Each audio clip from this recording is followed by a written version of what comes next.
Bonjour, je m'appelle Valérie Vitou, je suis adjointe au maire à la commune de Boigny-sur-Bionne, déléguée à la communication et aux relations publiques. Boigny-sur-Bionne fait partie des 22 communes de la métropole d'Orléans. Nous sommes territoire engagé pour la nature et commune zéro pesticide intégralement depuis 2006. Bonjour, je m'appelle Christophe Picard, je suis le directeur des services techniques de la commune de Boigny-sur-Bionne depuis bientôt 25 ans. Cela représente la moitié de mon temps de travail et l'autre moitié je le consacre au développement économique dans la création et la gestion de zones d'activité, principalement sur le nord-est de la métropole d'Orléans. Donc la commune de Boigny, c'est une commune de 756 hectares qui est située à l'est de la métropole orléanaise. C'est une commune qui est en pleine expansion depuis les années 70 et aujourd'hui elle a environ 2300 habitants. Donc la gestion différenciée sur la commune de Boigny a commencé avec la création d'une zone d'activité économique au nord de la commune, avec un objectif très qualitatif, donc à la fois dans les paysages, avec une gestion un petit peu dans un esprit forestier, et aussi sur la gestion de l'eau. À l'époque, on avait des crues récurrentes sur la Bionne, et donc nos administrés étaient très inquiets sur le fait qu'on crée des nouveaux quartiers ou qu'on crée une nouvelle zone d'activité, en se disant ils vont bétonner, et forcément ça aura un impact, l'eau va arriver encore plus vite, et donc on aura encore plus de crues.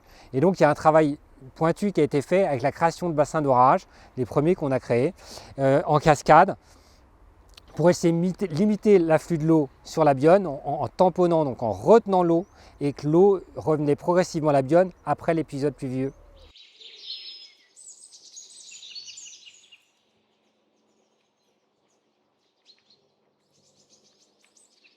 Alors, la commune de Boigny a décidé de prendre une gestion alternative de l'eau pour différentes raisons. Une des principales, c'était de se dire, à partir du moment où l'eau part dans les tuyaux, plus personne ne sait ce qui se passe et en fin de compte, ça devient quasiment abstrait. Alors que quand on fait un bassin, on voit vraiment ce qui se passe dans le cycle de l'eau. L'eau, par moment, elle arrive en quantité avec des pluies, les bassins se remplissent et repartent tout doucement dans le milieu naturel, soit en s'infiltrant, soit en allant vers la Bionne. Et ça a aussi un avantage pour moi qui est vraiment important en ville, c'est qu'aujourd'hui ça permet de faire revivre des milieux humides en ville et de faire apparaître une certaine faune qui avait tendance à avoir disparu. On a à la fois des grenouilles, mais on a aussi des canards comme on peut voir derrière qui viennent en groupe, etc. Et quand des administrés sont dans un milieu urbain, je trouve que c'est très important de faire venir à eux la biodiversité.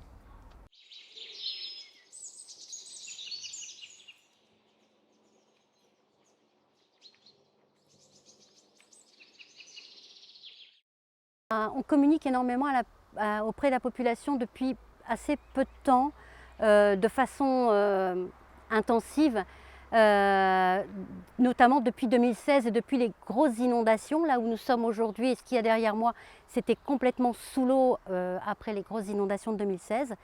Et à partir de ce moment-là, on a engagé une vraie communication auprès de la population. Un magazine municipal qui s'appelle L'Écho de Boigny, qui paraît tous les trimestres, où il y a toujours 2-3 pages sur l'environnement de la commune, sur la biodiversité. Et on a le Facebook maintenant qui marche très bien, et on a un site internet. Ces 3 canaux permettent de sensibiliser la population. On a aussi un système quand ils ont une question à nous poser, ils viennent à l'accueil de la mairie et ils nous l'écrivent. Et donc ça nous permet, nous, de pouvoir leur répondre concrètement à un sujet bien particulier.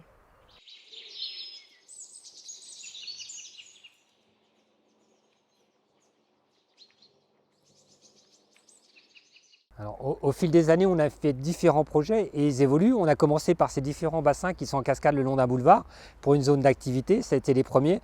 Par la suite, on a fait de nouveaux quartiers d'habitat. Donc là, on a travaillé sur d'autres typologies de bassins, entre autres un bassin qui est totalement boisé, sur lequel on a créé des petits chenaux en conservant les arbres en place, qui est vraiment intéressant parce qu'en entretien, il est quasiment nul. Du fait qu'on a une partie arborée qui est importante, on n'a quasiment pas de lumière qui arrive au sol, donc on n'a pas de développement d'herbe et donc qui permet d'avoir une gestion très simplifiée. On a aussi créé des noues en bord de voirie, donc, qui permettent de reprendre les eaux de la voirie, et on travaille sur un système d'infiltration, c'est-à-dire que l'eau rentre dans le sol. On a aussi travaillé sur un parking totalement naturel, c'est-à-dire qu'on a créé un parking en mettant en place des haies qui permettent de voir comment est structuré le parking aux gens de se garer totalement sur un terrain naturel, parce qu'on était sur un sable et donc l'eau rentre relativement vite, et qui nous a permis de créer un parking de 200 places quasiment sans autre intervention que de créer ces haies. Donc je travaille sur 2 nouveaux projets, un pour la commune de Marigny-les-Usages, sur un bassin très ouvert où on peut descendre toute l'année. Et l'objectif, c'est d'avoir une prairie de fleurs sauvages implantée dans le fond, de milieu humide, qui fleurit à peu près 6 mois de l'année avec une gestion simplifiée puisqu'on a 2 fauches avec extraction en mode de gestion et qui permet d'avoir une floraison très intéressante pour tous les insectes pollinisateurs. Voilà. Après, j'ai un deuxième projet sur Boigny dans le cadre d'un nouveau quartier d'habitat où je voudrais travailler le fond de la même façon avec cette prairie de fleurs sauvages qui est vraiment intéressante pour les pollinisateurs. Et en termes d'entretien, 2 interventions par an, c'est beaucoup plus intéressant que d'avoir une pelouse. Mais je voudrais ajouter à l'intérieur de ces bassins des arbres qui sont des grands consommateurs d'eau comme les saules, de manière à ce que sur les périodes d'été où on a des grands épisodes d'orage, on puisse avoir, en plus de notre calcul pour le débit ou l'infiltration du sol, avoir une consommation de l'eau qui se fait par le végétal. Mais au niveau calcul, c'est loin d'être simple, donc je vais encore une fois essayer d'innover et on verra bien le résultat. Mais je suis très confiant.